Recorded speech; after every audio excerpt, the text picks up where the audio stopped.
ദശകം 70 സുദർശന ശാപമോക്ഷവും ശംഖചൂടവധവും അരിഷ്ടവധവും. ഇതി ത്വയി രസാകുലം രമിതവല്ലഭേ.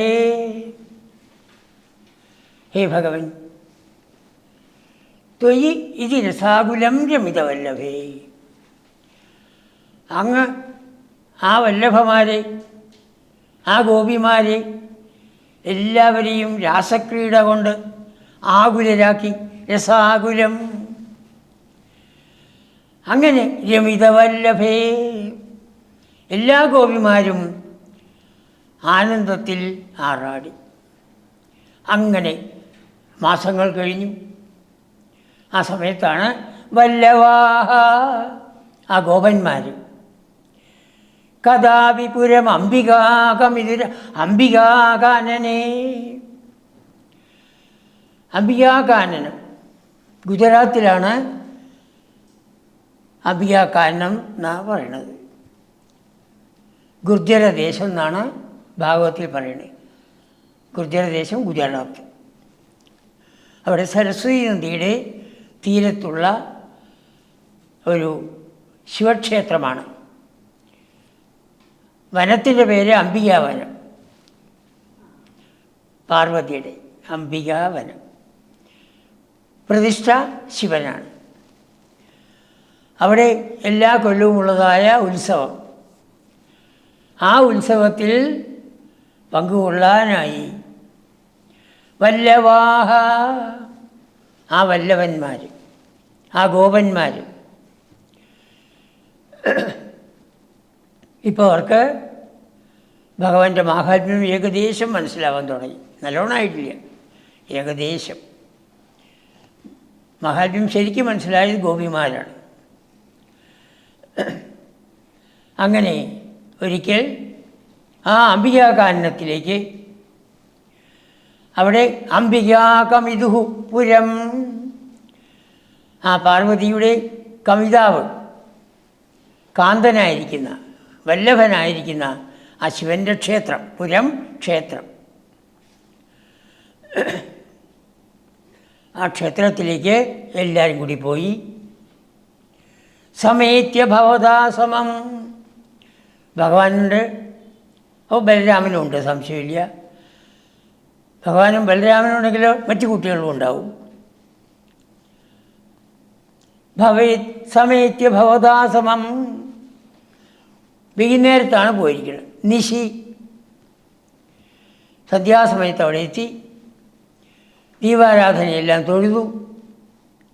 രാത്രിയിലാണ് ആറാട്ട്, ഗുരുവായൂർ അമ്പലത്തിനും മറ്റും ഉള്ളതായ ആറാട്ട് പോലെ. ശിവേലി, ആനപ്പുറത്ത് എഴുന്നള്ളത്ത്, കൊട്ടും വാദ്യങ്ങളോടുകൂടി ദിവ്യോത്സവം.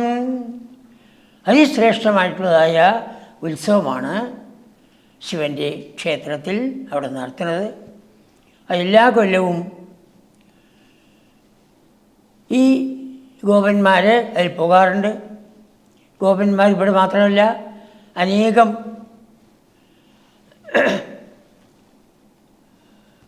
മണ്ഡലങ്ങളിൽ നിന്ന് വരുന്ന ഗോപന്മാരുണ്ടാവും.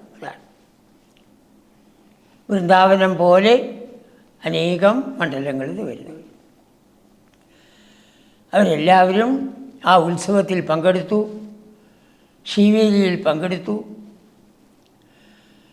കുട്ടികൾക്ക് എന്തെന്നില്ലാത്തതായ ഒരാനന്ദം അനുഭവപ്പെട്ടു.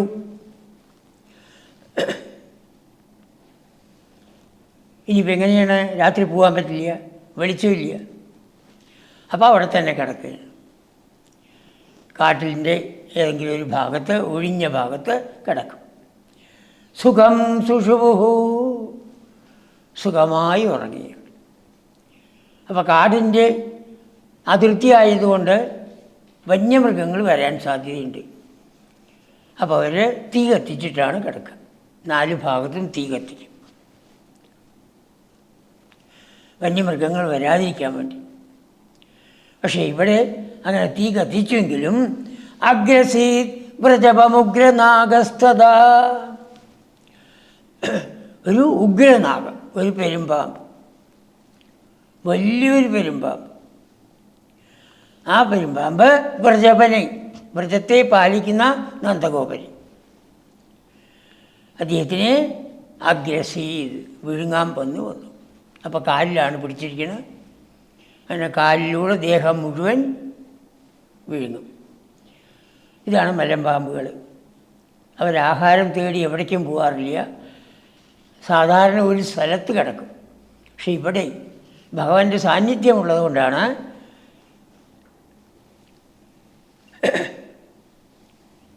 ഈ ഉഗ്രനാഗം അവിടേക്ക് വന്നത്.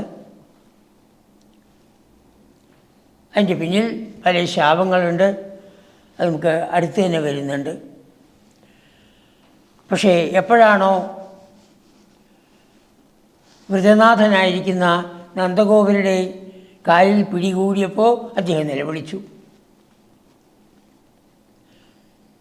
അദ്ദേഹം നിലവിളിച്ചതായ സമയത്ത് ഗോപന്മാരെല്ലാം എഴുന്നേറ്റു. അപ്പോഴും കൃഷ്ണനൊന്നും എഴുന്നേറ്റിട്ടില്ല. അവർ കൃഷ്ണനെയും കുട്ടികളെ ആരെയും വിളിക്കാതെ കണ്ട് അവർ വേണ്ടത് ചെയ്യാൻ പുറപ്പെടുകയാണ്. അപ്പോൾ രാസക്രീഡയ്ക്ക് ശേഷം രാസക്രീഡ നടന്നുകൊണ്ടിരിക്കണമെന്ന് വേണം പറയാൻ. അതാണ് ത്വയി രസാകുലം രമിതവല്ലഭേ. അവരെപ്പോഴും ആനന്ദിച്ചു. വലിയ 2-3 മാസം ഉണ്ടെന്നാണ് ആചാര്യന്മാർ പറയുന്നത്.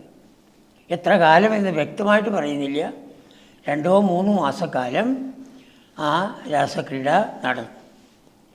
ജീവാത്മ പരമാത്മാവുമായുള്ള ഐക്യം, അതാണ് രാസക്രീഡ. അത് മനുഷ്യരായ നമ്മളെ സംബന്ധിച്ചിടത്തോളം സ്ത്രീ പുരുഷ ബന്ധത്തിലാണ് നമുക്ക് താല്പര്യം. അതുകൊണ്ടാണ് ആ വിധത്തിൽ ചിത്രീകരിച്ചത് എന്നർത്ഥം. ഭഗവാൻ ഏകനായ ഭഗവാനാണ് എല്ലാ ജീവാത്മാക്കളിലും സ്ഥിതി ചെയ്യുന്നത്. ആ ജീവാത്മാക്കളെ തന്നിലേക്ക് ലയിപ്പിക്കുന്ന പ്രക്രിയയാണ് രാസക്രീഡ. അതാണ് രസാകുലം. ആ രസം കൊണ്ട്, രാസക്രീഡ കൊണ്ട് അവരത്യന്തം ആകുലരായി ആനന്ദം അനുഭവിച്ചു കൊണ്ടിരുന്നു. ആകുലം ദുഃഖമെന്നുള്ള അർത്ഥമുണ്ട്, ഇവിടെ അതല്ല. അതങ്ങ് വ്യാപിച്ച്, ശരീരം മുഴുവൻ വ്യാപിച്ച് എന്തെന്നില്ലാത്ത ഒരാനന്ദം അവർക്ക് അനുഭവപ്പെട്ടുകൊണ്ടിരിക്കുന്ന ആ സമയത്താണ് ഈ വിധത്തിൽ അംബികാകാനനത്തിലേക്ക് ഇവർ പുറപ്പെടുന്നത്. അംബികാകാനനത്തിൽ ശിവൻ്റെ ക്ഷേത്രമാണുള്ളത്. അംബികാകമിതുഹു പുരം. ആ പുരത്ത് വന്ന് ശിവേലിയിലും മറ്റാഘോഷങ്ങളിലും എല്ലാം പങ്കുകൊണ്ട്